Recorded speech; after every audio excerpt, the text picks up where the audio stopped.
When a cafeteria worker publicly humiliated a black student for asking for extra food, she had no idea what dark truth was hiding behind his simple request. But what happens when an entire community discovers that a straight-A student is secretly starving himself to feed his younger siblings?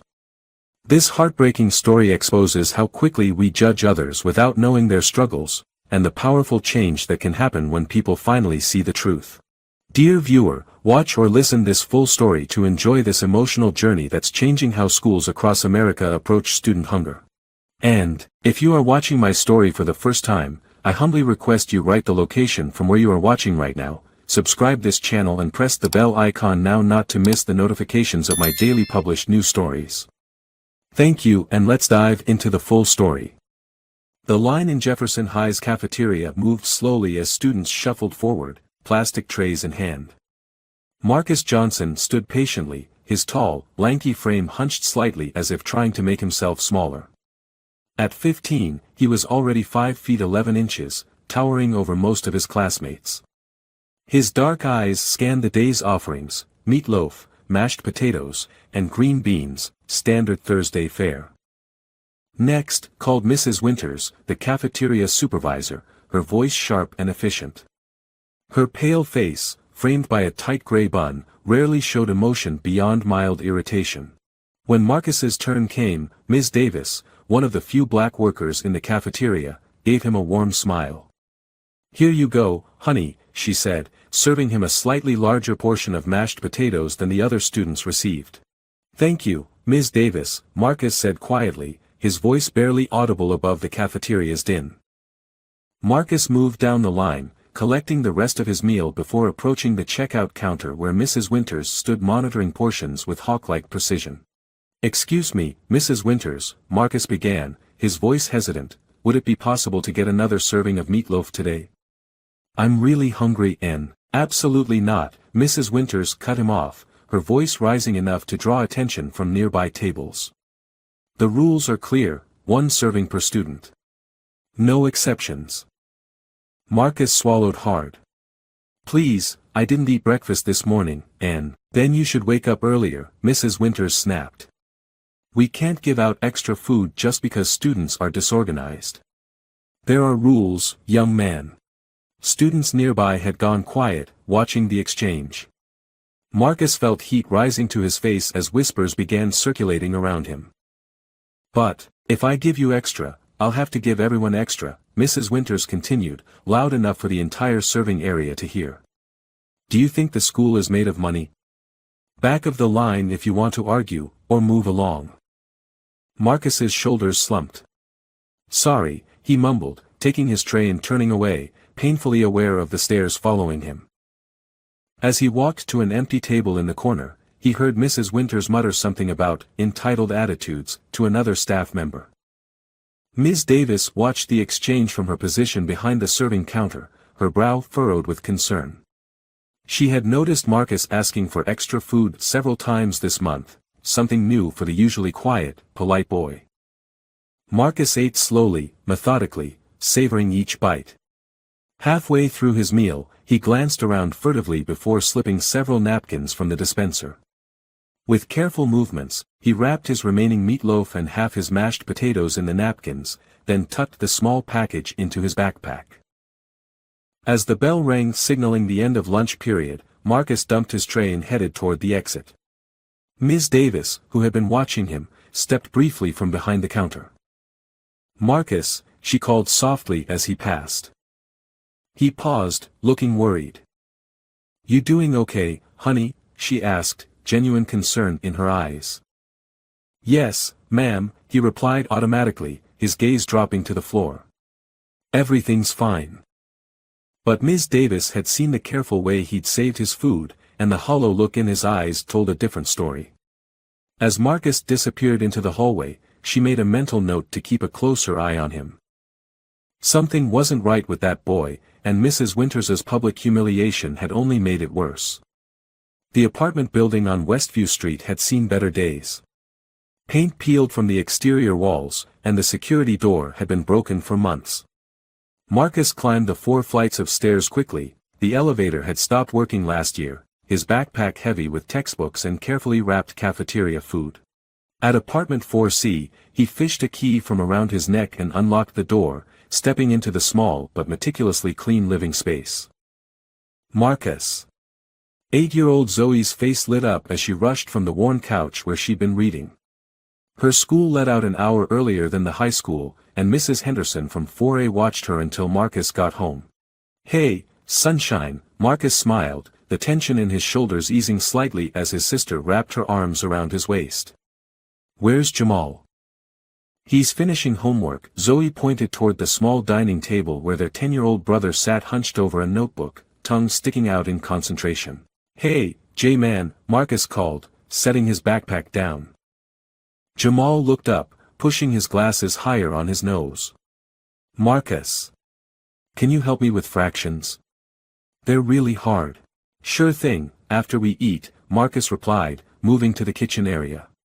He carefully removed the napkin bundle from his backpack and unwrapped the meatloaf and mashed potatoes. Though cold now, the food still looked appealing. "Whatcha got?" Zoe peered around him. "A little snack before dinner," Marcus said, dividing the food onto 3 small plates.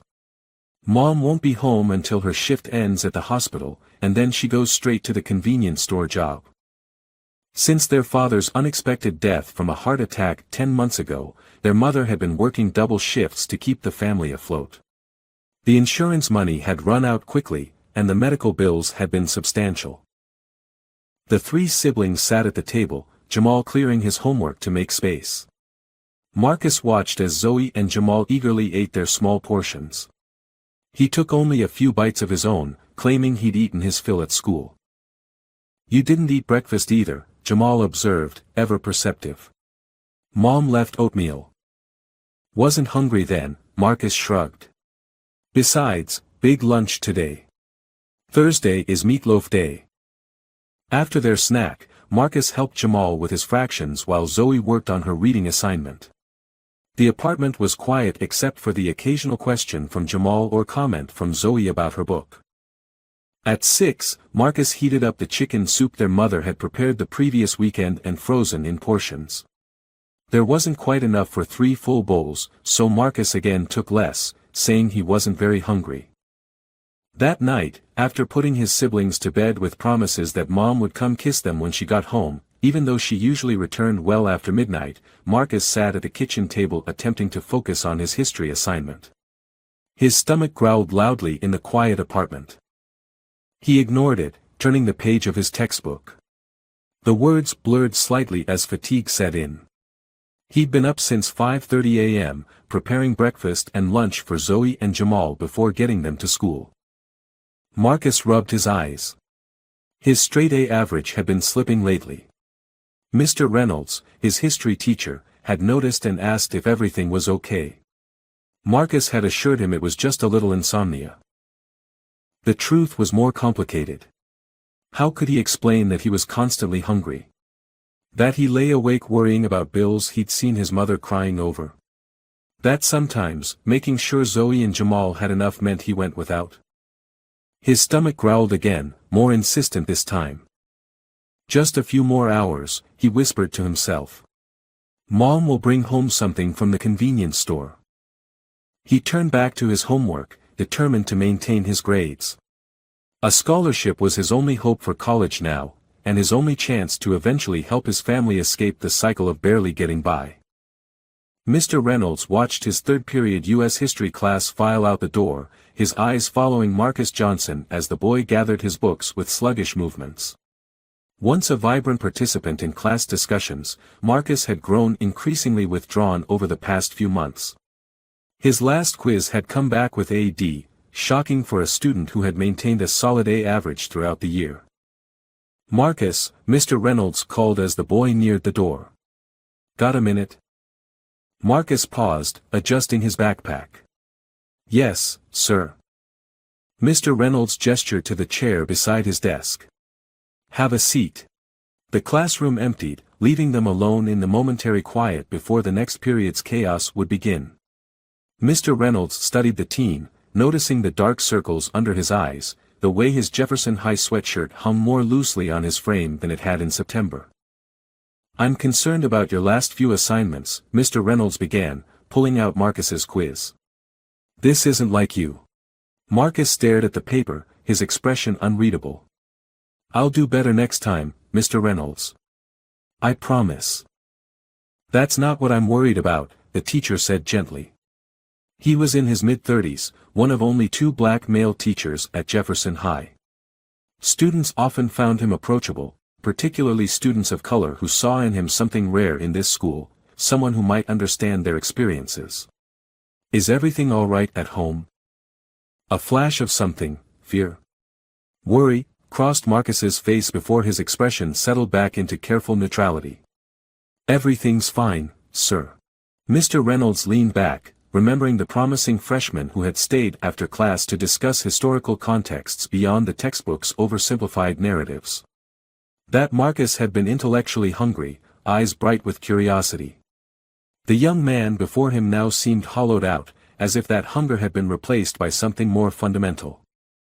"You know," Mr. Reynolds said casually, "I remember when you wrote that paper on Reconstruction last semester. Best in the class. You talked about how poverty after the Civil War created cycles that some families couldn't escape for generations." He paused. "Very insightful for someone your age." Marcus looked up briefly, a flicker of his old enthusiasm visible before disappearing again. "Thank you, sir." "You haven't been participating in discussions lately," Mr. Reynolds continued. "And I've noticed you seem tired. Are you getting enough sleep?" "Just staying up late studying," Marcus answered too quickly. Mr. Reynolds nodded, unconvinced. "Marcus, if there's anything going on, anything at all, you know you can talk to me, right? Or the school counselor." "Yes, sir. But everything's really okay." Marcus glanced at the clock. "I should get to biology. Mrs. Sanchez doesn't like when we're late." Mr. Reynolds sighed, writing a quick late pass. "All right. But my door's always open." As Marcus left, Mr. Reynolds made another note in the small journal he kept on student concerns. This was the 3rd conversation they'd had in 2 weeks, each yielding the same rehearsed responses. Later that afternoon, Mr. Reynolds stood in Principal Wilson's office, his journal open to his notes on Marcus. "I'm telling you, Richard, something's wrong," Mr. Reynolds insisted. "His grades are dropping in all his classes, he's falling asleep during discussions, and I've never seen him in the cafeteria actually finishing a meal. He's always rushing out or—" Principal Wilson held up a hand, cutting him off. "James, I appreciate your concern, but we have 1,200 students in this school. We can't launch a full investigation every time a teenager gets moody or stops turning in assignments." Mr. Reynolds bristled at the dismissal. "This isn't about mood swings. Marcus Johnson was on track for valedictorian as a freshman. Now he's barely maintaining a C average. That doesn't happen without a reason." Principal Wilson sighed, leaning back in his leather chair. At 58, he'd been administering schools for 25 years and prided himself on running Jefferson High with efficiency, if not always compassion. "Have you considered that maybe this is just who he is?" Wilson suggested. "Many students show promise early then level off. Especially from challenging backgrounds." Mr. Reynolds stiffened. "What exactly does that mean, Richard?" "You know exactly what I mean," Wilson replied, shuffling papers on his desk dismissively. "Single-parent household, father gone, the statistics speak for themselves. We can't save every troubled kid, James. We have limited resources." "He's not troubled," Mr. Reynolds countered, his voice leveled despite his growing frustration. "He's struggling. There's a difference." "Fine," Principal Wilson conceded, clearly eager to end the conversation. "Ask the counselor to check in with him. But I wouldn't invest too much of yourself here. We've seen this pattern before." Mr. Reynolds closed his journal with controlled precision. "No, Richard. You're seeing a pattern because it's easier than seeing a person." As he left the principal's office, Mr. Reynolds resolved to watch Marcus more closely. His instincts as both a teacher and a former boy from a challenging background himself told him something specific was happening with Marcus, something that couldn't be reduced to statistics or convenient narratives about troubled kids. In the hallway, he spotted Marcus at his locker, carefully placing books in his backpack. The boy's movements were deliberate, conserving energy. It reminded Mr. Reynolds of his own youth, of days when his single mother had worked double shifts and food at home had been sparse. The bell rang, and students flooded the hallway. Mr. Reynolds watched as Marcus disappeared into the crowd, shoulders hunched as if carrying a weight far heavier than his backpack. Whatever was happening, Mr. Reynolds was determined to find out, with or without the administration's support. 3 days later, Marcus stood in the cafeteria line again, hands gripping his empty tray. Today's offering was chicken Alfredo with steamed vegetables, one of the more popular meals in the rotation. His stomach growled loudly enough that Darius, a football player standing behind him, chuckled. "Sounds like you need 2 lunches, bro," Darius joked. Marcus forced a smile. "Forgot to eat breakfast again." The line shuffled forward. When Marcus reached Ms. Davis, she greeted him with her usual warmth, scooping a generous portion of pasta onto his plate. "Got some Alfredo sauce on your sleeve there, Ms. Davis," Marcus pointed out quietly. The cafeteria worker glanced down, momentarily distracted. "Oh, where?" While she looked, Marcus smoothly slid his tray forward, positioning it for a second scoop. It was a technique he'd never tried before, but desperation was a powerful motivator. Last night, there hadn't been enough dinner for everyone. His mother had looked close to tears when she discovered the nearly empty refrigerator. But just as Ms. Davis turned back, Mrs. Winters appeared beside her. "What do you think you're doing?" The supervisor's voice cut through the cafeteria chatter like a knife. She stared directly at Marcus, her eyes narrowed to slits. The room fell silent. Every student in line, and many already seated, turned to watch the confrontation. I was just," Marcus stammered. "Trying to trick my staff into giving you extra food?" Mrs. Winters's face flushed with indignation. "First begging, now lying. This is unacceptable behavior, young man." Ms. Davis tried to intervene. "Mrs. Winters, I'm sure it was just a misunderstanding." "There's no misunderstanding," Mrs. Winters snapped. "I saw exactly what he was trying to do." She turned to Marcus, her voice loud enough to ensure maximum humiliation. "This is theft of school property, and I should report you to Principal Wilson." Marcus's face burned with shame as whispers rippled through the cafeteria. From the corner of his eye, he could see phones raised, students recording the confrontation. Tomorrow it would be all over social media. "I'm sorry," he managed, his voice barely audible. "Sorry you got caught, more like it," Mrs. Winters retorted. She reached for his tray. "I think you need to learn about consequences. No lunch for you today." "Wait." The voice came from behind Marcus. Tyler Matthews, a white student from his pre-calculus class, stepped forward.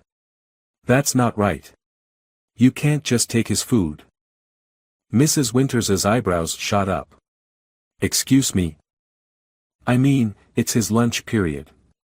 He's entitled to eat, even if he made a mistake," Tyler continued, looking uncomfortable but determined. "This doesn't concern you, Mr. Matthews," Mrs. Winters replied icily. "Actually, I think it concerns all of us," Tyler persisted. "I've never seen you take anyone else's lunch away for breaking a rule." Mrs. Winters's lips thinned into a tight line. "Fine," she said eventually, releasing Marcus's tray. "But I'll be watching you," she warned, pointing a finger at Marcus. "One more incident, and you'll be in the principal's office so fast your head will spin." Marcus nodded silently, taking his tray with trembling hands. As he headed toward an empty table, Tyler fell into step beside him. "Thanks," Marcus muttered, too embarrassed to meet the other boy's eyes. "No problem," Tyler replied. She was way out of line. They sat together, an unlikely pair, Marcus, the formerly high-achieving black student from the struggling part of town, and Tyler, the easygoing son of one of the district's school board members. While they weren't close friends, they'd worked on group projects together and maintained a casual, respectful relationship. "You know," Tyler said after a moment, keeping his voice low, "if you're having a hard time, there are resources." "I'm not a charity case," Marcus cut him off, pride momentarily overriding his embarrassment. Tyler held up his hands. "Never said you were. Just thought you should know." They ate in silence for a few minutes before Tyler spoke again. "My mom's on the school board. She'd flip if she knew Winters was treating students like this." Marcus shrugged, focusing on eating every last bit of his food. "It's not worth making a big deal about." But as the bell rang and they cleared their trays, Tyler gave him a curious look. "Why do you need the extra food anyway? You trying to bulk up for basketball or something?" Marcus hesitated, then simply shook his head. "Something like that." As they parted ways, Marcus felt Tyler's eyes on his back, thoughtful and concerned. He hadn't made a scene this time, but the humiliation still burned. More troubling was the realization that people were starting to notice, and ask questions he couldn't answer. Mr. Reynolds sat in his car outside Jefferson High, air conditioning running against the unusually warm October afternoon. School had let out 20 minutes ago, but he'd waited, watching the steady stream of students disperse, some to waiting cars, others to buses, many walking in groups toward their neighborhoods. Then he saw him. Marcus emerged from the side entrance, adjusting his backpack before heading down the street at a brisk pace. Against his better judgment, Mr. Reynolds made a decision. He put his car in drive and followed at a discreet distance. This wasn't standard protocol, following a student home bordered on inappropriate. But after yesterday's incident in the cafeteria, which had spread through the school via whispered conversations and snippets of cell phone video, and Principal Wilson's continued dismissal of his concerns, Mr. Reynolds felt he had few options left. Marcus walked with purpose, head down, occasionally checking his watch. After 15 minutes, he arrived at Hamilton Elementary School, positioning himself near the exit where younger children were being released. Mr. Reynolds parked across the street, watching as Marcus scanned the crowd of emerging children. Two small figures broke away from the crowd, running toward Marcus with obvious delight. The older boy smiled, the first genuine smile Mr. Reynolds had seen from him in months, as he knelt to embrace them. A girl around 8 and a boy a couple years older, both wearing the same worn but clean clothes as Marcus, clutched at him excitedly, talking over each other. Mr. Reynolds watched as Marcus adjusted their backpacks, checked both their faces, and took their hands. The three siblings, they had to be siblings, the resemblance was obvious, set off down the street, Marcus listening attentively as the younger children chattered. "So that's it," Mr. Reynolds murmured to himself. He continued following, keeping a cautious distance. After several blocks, they entered a rundown apartment complex. Through his open window, Mr. Reynolds could hear the girl's excited voice carrying through the still afternoon air. "Can we have a snack? I'm super hungry." "Me too," the younger boy chimed in. "We had chicken nuggets but they were still cold in the middle." Marcus's response was too quiet to hear, but his body language, the slight slump of his shoulders, spoke volumes. Mr. Reynolds parked and waited, wrestling with his next move. After 20 minutes, his decision was made for him when Marcus emerged from the apartment, alone this time. The boy walked to a nearby convenience store, where through the window, Mr. Reynolds could see him examining the cheapest food options with careful deliberation. When Marcus exited with only a small carton of milk and a loaf of bread, Mr. Reynolds could no longer remain a passive observer. He stepped out of his car and approached. "Marcus." The boy froze, recognition and then alarm crossing his face. "Mr. Reynolds." "What are you?" "I'm sorry for following you," Mr. Reynolds said immediately. "I know this seems inappropriate, and it probably is. But I've been concerned, and after seeing what happened in the cafeteria yesterday." Marcus clutched his grocery bag tighter. "You shouldn't be here." "I know," Mr. Reynolds acknowledged. "But I need to ask, those children at the elementary school, they're your siblings? Marcus's eyes darted around, as if looking for escape. Finally, his shoulders sagged slightly. Yes. Zoe and Jamal. And you're taking care of them after school? A nod. Is there enough food at home, Marcus? The question hung between them. Cars passed on the street. Somewhere nearby, a dog barked. Marcus stared at the ground. We manage, he finally said, his voice barely audible. Mr. Reynolds took a careful step closer. The school has programs. We don't need charity, Marcus cut in sharply, his eyes flashing. And if social services gets involved, they might separate us. Mom's doing her best, she's working 2 jobs. We just hit a rough patch after Dad died. Mr. Reynolds held up his hands in a placating gesture. I understand. Believe me, I do. My mother raised me alone after my father left. There were times when dinner was whatever she could bring home from the restaurant where she waitressed. Something in Marcus's expression shifted, a flash of recognition, perhaps even relief at being understood. Let me help, Mr. Reynolds said quietly. Not as a teacher, not as an authority figure. Just as someone who's been where you are. Marcus looked toward his apartment building, then back at Mr. Reynolds, conflict evident in his face. I need to get back. Zoe and Jamal are waiting. Of course, Mr. Reynolds said. But Marcus? This conversation isn't over. As Marcus walked away, Mr. Reynolds watched until he disappeared into the apartment building. Then he pulled out his phone and made a call. Lisa. It's James Reynolds. I need your help with something important. Ms. Davis arrived at the faculty lounge 15 minutes early for the impromptu meeting Mr. Reynolds had arranged. She found him already there with Mrs. Thompson, the school counselor, a black woman in her 40s with a reputation for fierce advocacy for students in need. Thanks for coming, Mr. Reynolds said, closing the door behind Ms. Davis. I wanted to talk with both of you about Marcus Johnson. Ms. Davis nodded, unsurprised. I've been worried about that boy for weeks now. I followed him home yesterday, Mr. Reynolds admitted, earning raised eyebrows from both women. I know it was unorthodox, but Principal Wilson wasn't taking my concerns seriously, and after what happened in the cafeteria. That Winters woman, Ms. Davis interrupted, shaking her head. Been working in school cafeterias for 20 years, and I've never seen anyone so obsessed with portion control. She acts like she's paying for the food out of her own pocket. What did you find out? Mrs. Thompson asked, steering the conversation back to Marcus. Mr. Reynolds described what he'd witnessed, Marcus collecting his younger siblings, their obvious hunger, the sparse groceries, and their conversation outside the convenience store. His father died about 10 months ago, Mrs. Thompson confirmed, pulling out a file. I reached out when it happened, but the family declined counseling services. Ms. Johnson, Tanya, said they were coping well with support from their church community. Clearly, things have deteriorated, Mr. Reynolds said. Marcus is essentially parenting his siblings after school while his mother works double shifts. From what I could gather, they're facing serious financial hardship. Ms. Davis nodded.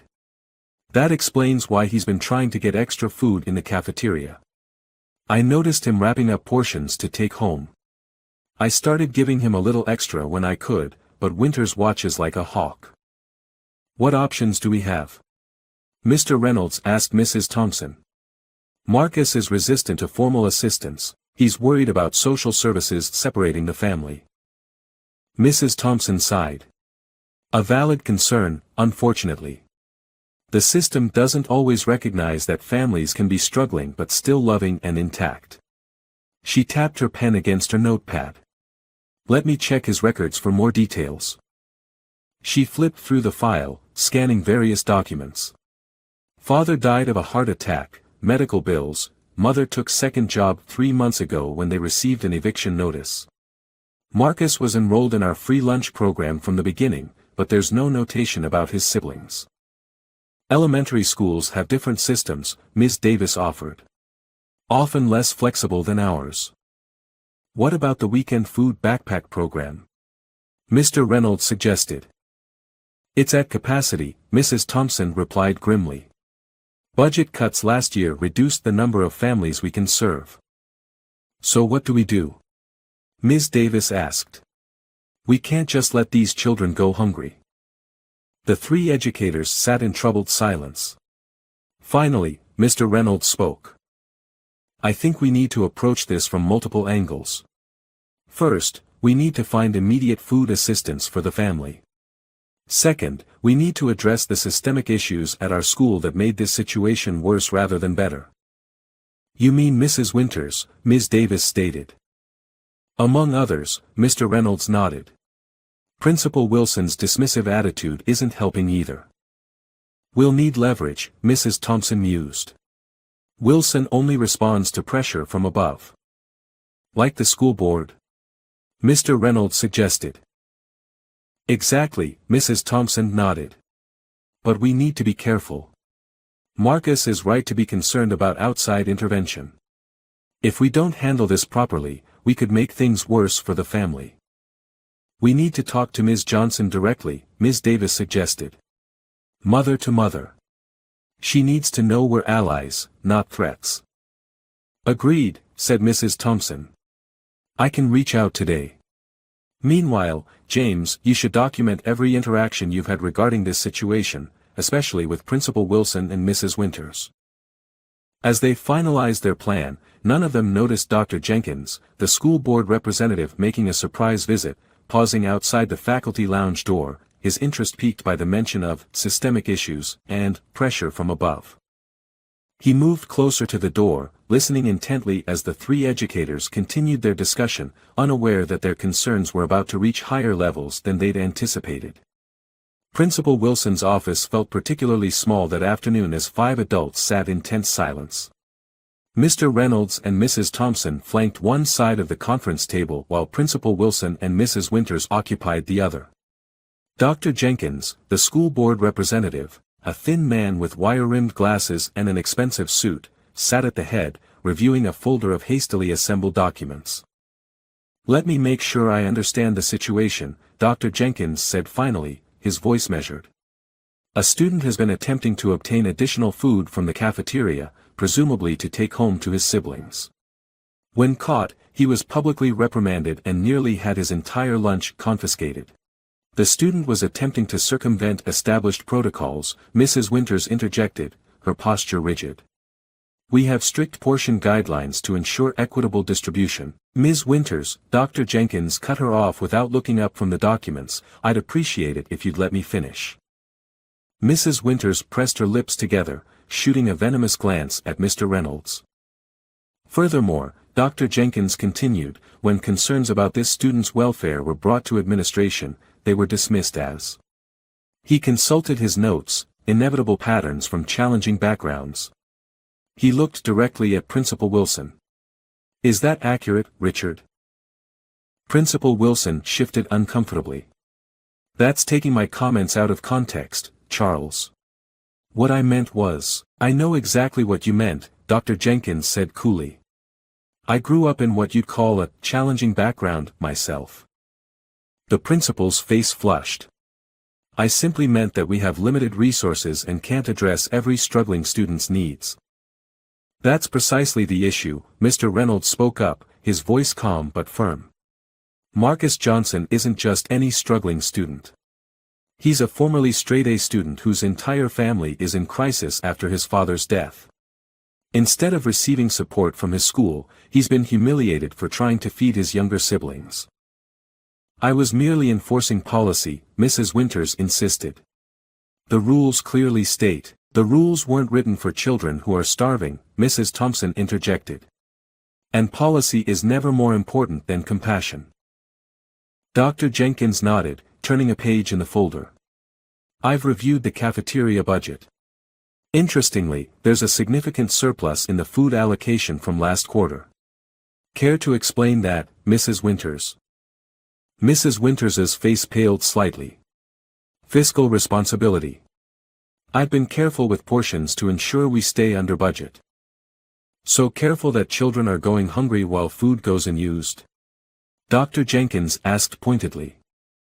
That's not. I also note, Dr. Jenkins continued relentlessly, that your performance evaluations consistently mention efficient inventory management as your strength. Is it possible you've been prioritizing budgetary appearances over student welfare? That's unfair, Mrs. Winters protested, looking to Principal Wilson for support. Richard, tell him how I've saved the district thousands, by shorting hungry children. Mr. Reynolds asked quietly. The room fell silent. Principal Wilson stared at his folded hands, clearly unwilling to defend Mrs. Winters further but equally unwilling to condemn her. Here's what's going to happen, Dr. Jenkins said finally, closing the folder. As of today, we're implementing an immediate policy change. Any student who requests additional food will receive it, no questions asked. But the budget, Mrs. Winters began. We'll adjust, Dr. Jenkins said firmly. We allocate funds to feed children, not to generate surpluses by keeping them hungry. He turned to Principal Wilson. Richard, I'm deeply concerned about your handling of this situation. The school board will be reviewing this incident in detail next week. I suggest you prepare a comprehensive plan addressing food insecurity in your student population. Principal Wilson nodded stiffly, his expression unreadable. As for you, Mrs. Winters, Dr. Jenkins continued, your behavior toward Marcus Johnson was unprofessional and inappropriate. At minimum, you owe him a public apology. A public apology? Mrs. Winters repeated incredulously. For doing my job. For humiliating a child who was trying to feed his family, Dr. Jenkins corrected her. And yes, public as your reprimand of him was. Mrs. Winters looked as though she might protest further, but something in Dr. Jenkins's expression stopped her. Instead, she nodded tersely. Now, Dr. Jenkins said, turning to Mr. Reynolds and Mrs. Thompson, tell me more about this family's situation and what immediate assistance they might need. As the meeting continued, Mr. Reynolds felt a weight lifting from his shoulders. For the first time in weeks, he believed that real help from Marcus and his family might be possible. Outside the office, unbeknownst to the adults inside, Tyler Matthews stood with his phone pressed to his ear. Yes, Mom, I'm still at school. No, I wanted to make sure Dr. Jenkins got all the information. Yes, I'll be home soon. He ended the call with a satisfied smile, knowing his mother's emergency call to her fellow school board member had set these events in motion. The first news story appeared online the next morning, local teen humiliated for taking food to feed siblings. By afternoon, 3 local television stations had picked up the story, their reporters camped outside Jefferson High, interviewing students about what they'd witnessed in the cafeteria. She straight up tried to take his lunch away, one student told a reporter. For what? Trying to get enough food to not be hungry? That's messed up. Marcus is, like, the nicest guy, another added. Always helping everyone with math and stuff. And they treated him like a criminal. Principal Wilson had issued a bland statement about reviewing cafeteria policies and ensuring all students' needs are met, but the damage was done. Social media exploded with outrage as edited clips of Mrs. Winters confronting Marcus circulated widely. By evening, local community organizations had mobilized. The Urban League announced an emergency food drive for families facing food insecurity. The pastor from New Hope Baptist Church, which the Johnson family occasionally attended, established a specific fund for them, raising over $5,000 in the first 24 hours. In the Johnson apartment, Tanya Johnson sat at her small kitchen table, overwhelmed as Mrs. Thompson and Ms. Davis explained what had happened. I had no idea things had gotten this bad, she said, wiping away tears. Marcus told me everything was fine with the food I left. He said they were eating well at school. Her voice trailed off as realization dawned. He was giving his food to the little ones, wasn't he? Ms. Davis nodded gently. That's what it looks like. He's been trying to protect you from worrying. Tanya covered her face with her hands. I've been working so hard to keep a roof over our heads that I didn't even see my own son going hungry. Her shoulders shook with quiet sobs. What kind of mother am I? The kind who's doing everything possible for her children, Mrs. Thompson said firmly. Mrs. Johnson, you're working 2 jobs after losing your husband. You're not failing your children, the system is failing you. Alicia Washington, a reporter from the local black-owned newspaper who had been invited to join the meeting with Tanya's permission, leaned forward. Mrs. Johnson, would you be willing to share your story? People need to understand that this isn't about one cafeteria worker or one hungry student, it's about how our community supports families in crisis. Tanya hesitated, embarrassment warring with the practical reality that public attention might help not just her family but others in similar situations. I don't want charity, she said finally. I want dignity for my children. This isn't charity, Alicia replied. This is community. People stepping up because they care, not because they pity you. Before Tanya could respond, the apartment door opened and Marcus entered, freezing when he saw the gathering at the kitchen table. His eyes darted from his mother's tear-streaked face to the strangers in their home, landing finally on Ms. Davis, the only person he recognized. Mom, he asked, voice tight with anxiety. What's happening? Oh, baby, Tanya rose and crossed to her son, pulling him into a tight embrace. Why didn't you tell me you were going hungry? Marcus stiffened, then slowly relaxed into his mother's arms. I didn't want you to worry, he mumbled against her shoulder. You were already working so hard. That's my job, not yours, she whispered fiercely. You're 15. Your job is to be a student, not the man of the house.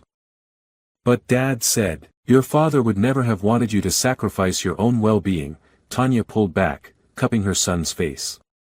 He'd be so proud of how you've cared for Zoe and Jamal, but he'd also tell you to accept help when it's offered. Over the next hour, as Zoe and Jamal returned from a neighbor's apartment where they'd been playing, the adults explained the situation to Marcus. His initial embarrassment faded as he realized that his actions had inadvertently sparked a community-wide conversation about food insecurity among students. So I'm not in trouble, he asked cautiously, looking at Mrs. Thompson.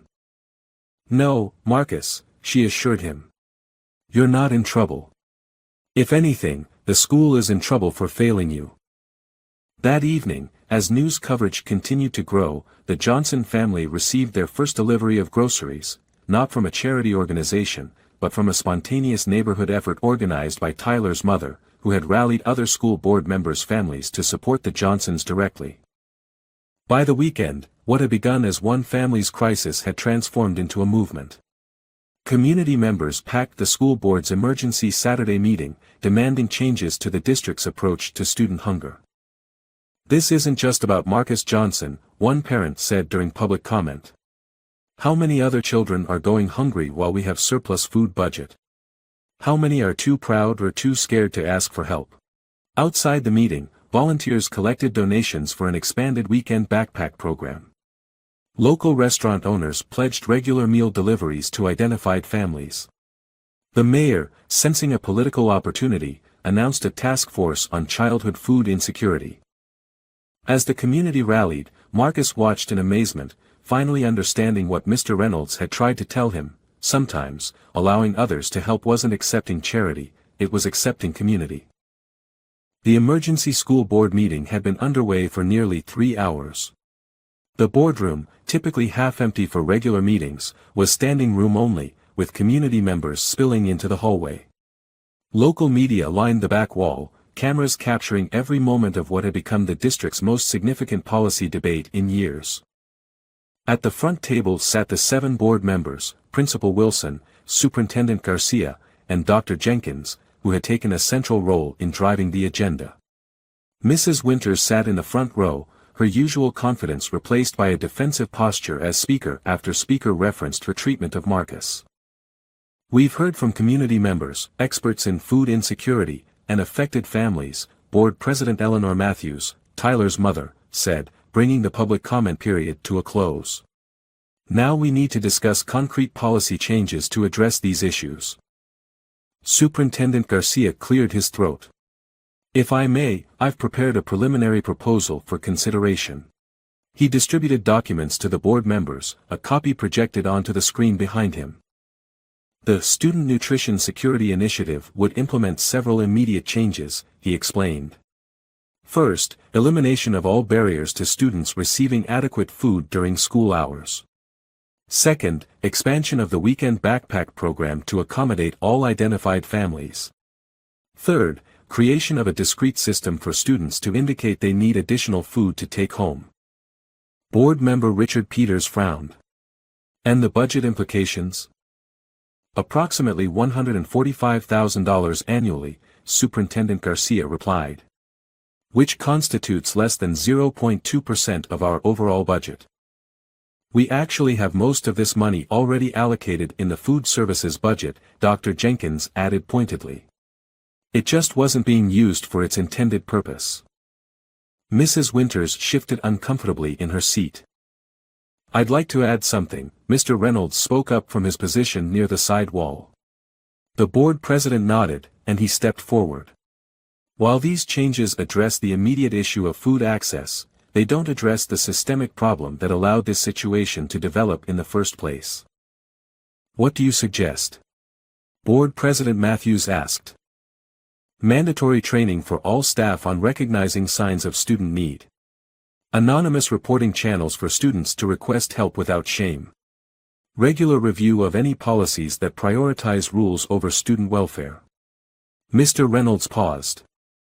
And most importantly, a cultural shift in how we view struggling families, not as problems to be managed, but as community members to be supported. Principal Wilson, who had been uncharacteristically quiet throughout the meeting, finally spoke. While I appreciate Mr. Reynolds' idealism, we must be realistic about the school's responsibilities. We can't solve every societal problem. No one's asking schools to solve every problem, interrupted Mrs. Johnson, who sat in the second row beside Marcus. She hadn't planned to speak, but found herself standing, voice steadier than she'd expected. We're asking schools not to make existing problems worse. The room fell silent as Tanya Johnson, in her hospital scrubs from her morning shift, addressed the board. My son was hungry because I'm working 2 jobs and still barely making ends meet after losing my husband. That's not the school's fault, she acknowledged. But when he tried to get food that was available, food that our tax dollars and federal programs have already paid for, he was humiliated. That is the school's fault. Board members nodded solemnly as she continued. Marcus was a straight-A student before all this. He wants to be a doctor someday. How is he supposed to learn when he's hungry? How is he supposed to focus when he's worried about his siblings going without dinner? The school didn't create poverty, but it certainly didn't have to add shame to it. As Tanya returned to her seat, Marcus squeezed her hand, pride evident in his face. Mrs. Johnson makes an excellent point, Board President Matthews said. Which brings us to another agenda item. She turned to face Mrs. Winters directly. The board has received a recommendation regarding disciplinary action for your treatment of Marcus Johnson. Mrs. Winters stiffened. I was following established protocols. Protocols that you yourself established, Dr. Jenkins interjected, which prioritized budget metrics over student welfare. I've worked in this district for 17 years, Mrs. Winters protested, her voice rising. My record is exemplary. Your record shows consistent food budget surpluses while children go hungry, board member Corinne Washington countered. That's not exemplary, it's concerning. Principal Wilson cleared his throat. If I may, the situation with Mrs. Winters is complex. While her approach in this specific instance was perhaps overzealous, Mr. Reynolds couldn't contain himself. She attempted to take food away from a hungry child as punishment for trying to feed his siblings. That's not overzealous, it's cruel. The tension in the room was palpable as Principal Wilson and Mr. Reynolds locked eyes across the space. The recommendation before the board, President Matthews continued, steering the conversation back on track, is for Mrs. Winters to be placed on administrative leave pending completion of a comprehensive training program on food insecurity and trauma-informed approaches to student welfare. Mrs. Winters opened her mouth to protest but was cut off by Superintendent Garcia.